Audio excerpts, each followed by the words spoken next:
bater um papo com o arquiteto Luiz Humberto, completando 30 anos de carreira. Vamos conhecer um pouco da obra e do trabalho deste ícone da arquitetura baiana. Eu queria saber se desafios são a tônica do seu trabalho, Luiz? Sim, com certeza. Pois ele acorda pela manhã, que tem uma agenda a cumprir. Cada meta da agenda, cada serviço agendado passa a ser um desafio. Ou seja, os desafios mudam às vezes, porque passam a ser rotina.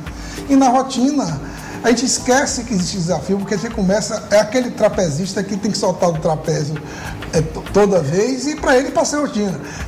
Ele tem que tomar cuidado que um dia ele pode cair.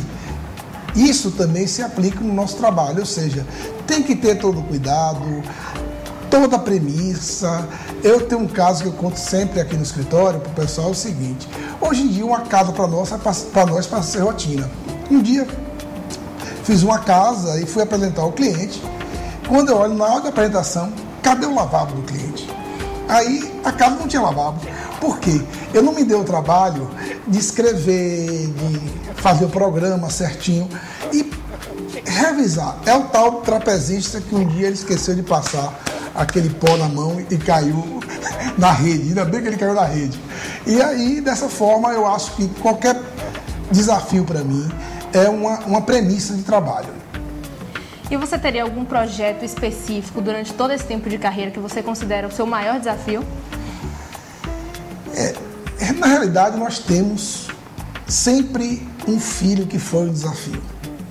E como eu não gosto de citar que aquele foi o melhor, senão você não vai ter outros desafios, mas tive vários que foram prazerosos, estão sendo. Nós temos um trabalho no Rio, por exemplo, que foi fazendo por um período de tempo muito curto, foram 30 dias, um projeto que foi um supermercado de uma grande rede de abastecimento do país, onde ela estava ocupando uma área tombada. Era um prédio tombado, onde nós tínhamos que fazer uma intervenção nova, com características novas, que foi uma proposta nossa e aceita pelo cliente e pela parte legal da cidade, ou seja, pelo patrimônio histórico, prefeitura, uma série de coisas que você tem que coordenar para que isso chegue um trabalho a contento. Para mim foi muito desafiante esse trabalho e satisfatório. O moderno, ele é o gosto do cliente ou ele é a concepção de quem está fazendo a obra?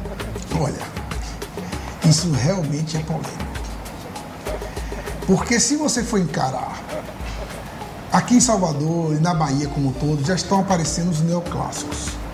Eu não posso dizer que isso não é moderno, porque a palavra moderno, se for no Aurélio, é uma coisa que é atual. Modernidade significa atualidade. Que é novo. Que é novo. Em arquitetura, eu costumo dizer assim, usar o termo mais contemporâneo. É uma coisa que se associa com o tempo que nós vivemos. Essa coisa é uma proposta mais imobiliária, onde as pessoas procuram uma história retrô, sabe? De querer, estou morando nobremente. Não sei se seria isso. Eu só sei que é um pouco controverso você entrar num prédio neoclássico. Não tem por que entrar no prédio neoclássico. Você pode dar o caráter neoclássico. E dentro desse cenário, como é que a gente faz para preservar o histórico em detrimento deste contemporâneo que surge e sempre vai estar surgindo? Isso é uma coisa que realmente nós temos que preservar. Primeiro, o que eu acho, numa cidade como Salvador, que é uma cidade, queria assim, tombada pela toda maneira de ser, a cidade, ela tem que ser tombada um material que tenha qualidade. Existem alguns prédios na cidade, uma coisa é tombamento predial, ou seja, esse prédio tal, aqui no comércio, por exemplo, tem aquele prédio português dos azulejos. Claro que ele tem que ser tombado. Agora, tem que ser dado uma vida a ele, senão ele não continua. Recentemente, nós estamos fazendo um projeto na Igreja de Santana, aqui em Nazaré. São 250 anos, a igreja tombou o telhado. Tombou por quê? Por falta de uso. E agora nós conseguimos, junto ao IFAM, botar um elevador, porque eu tenho cerca de 700 metros quadrados na parte superior da igreja que não se usava, porque as escadas antigas, elas são incômodas. As pessoas não podem subir, senhoras, idosas.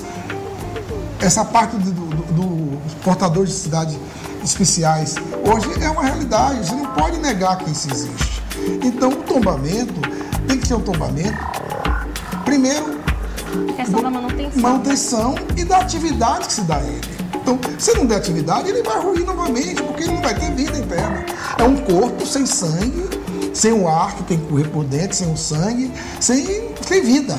Então, se você não der vida, atividade, você não vai dar vida. Então, o tombamento que nós temos que primeiro qualificar o prédio que vale a pena.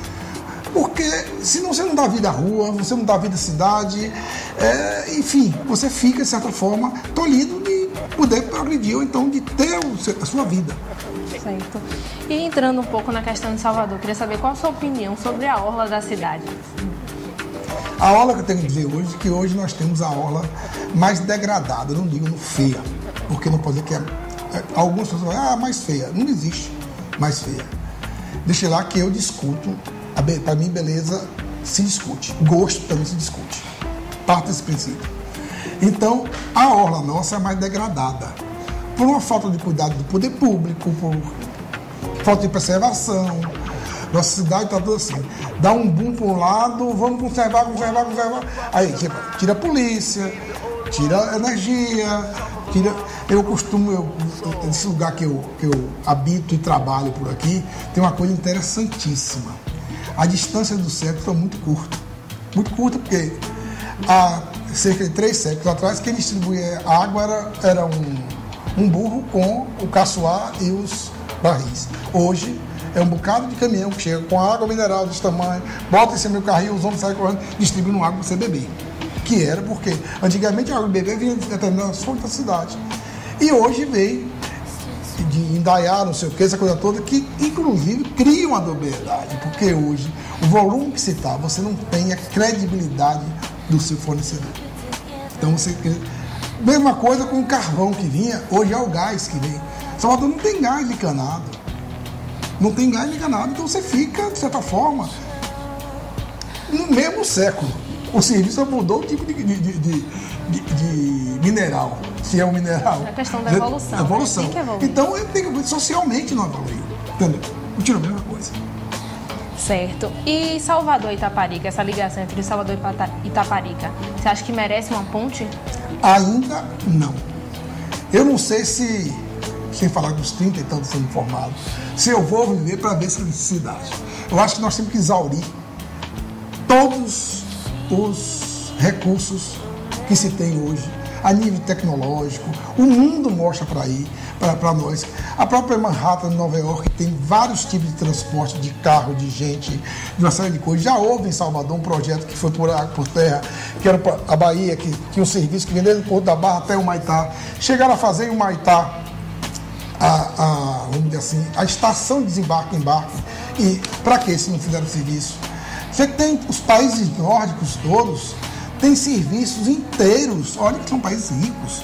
Nem deixa de viajar de avião para passar a noite no ferryboat, atravessando da Finlândia para a Suécia, da Suécia para a Finlândia, e funcionando, né? Passar a noite trabalhando, se divertindo, essa coisa, dorme e acorda em outro país, numa distância muito maior.